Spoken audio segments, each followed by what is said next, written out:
breakthroughs. Brought to you by Lucid Quest. Corxel has received FDA clearance to launch a Phase 2 clinical trial for its oral GLP-1 agonist, CX11, also known as VCT220, in the United States. This marks a major step for the company's cardiometabolic pipeline. Early studies in China demonstrated strong efficacy and safety. The global trial is set to begin in the second quarter of 2025. RedHill Biopharma's opaganib could reshape the $100 billion obesity and diabetes markets. Preclinical data show promising dual benefits, significant weight loss and improved glucose control. The drug enhances insulin sensitivity while also reducing inflammation. RedHill plans to move into clinical trials targeting both obesity and diabetes indications. Palatin Technologies' combination therapy is gaining momentum. A Phase 2 study of bremelanotide combined with tirzepatide has surpassed enrollment targets.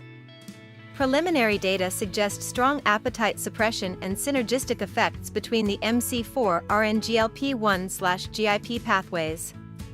Additional trials, including long-acting and oral MC4R agents, are expected to begin in late 2025.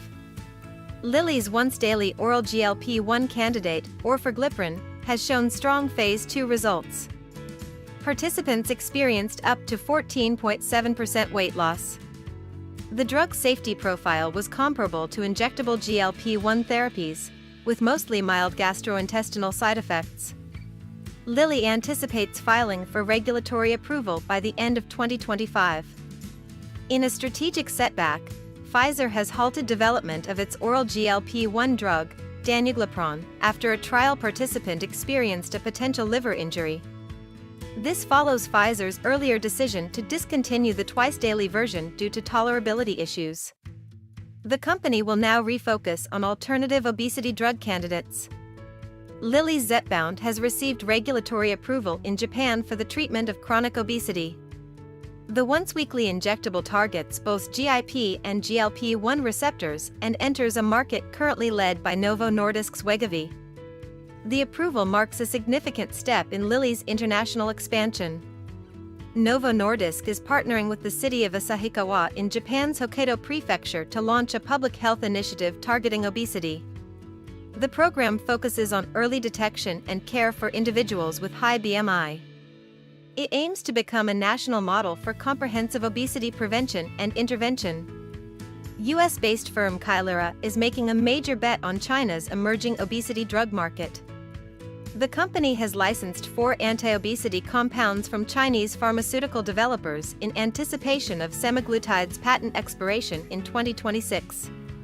The strategy targets China's vast overweight population and growing biotech sector, highlighting deepening US-China pharma collaboration. Asia is emerging as a leader in non-injectable obesity drug innovation. Korean companies are advancing oral and microneedle-based therapies as alternatives to GLP-1 injectables. Samchundang is developing nanoencapsulation technologies, while D&D Pharmatech is working on oral peptide platforms. Additionally, Rafa's microneedle patch, currently in Phase 1 trials, shows promise as a weekly dosing option. Stay ahead in obesity research. Like, share, and subscribe for weekly updates. Visit www.lqventures.com or email us at info@lqventures.com for expert healthcare consulting.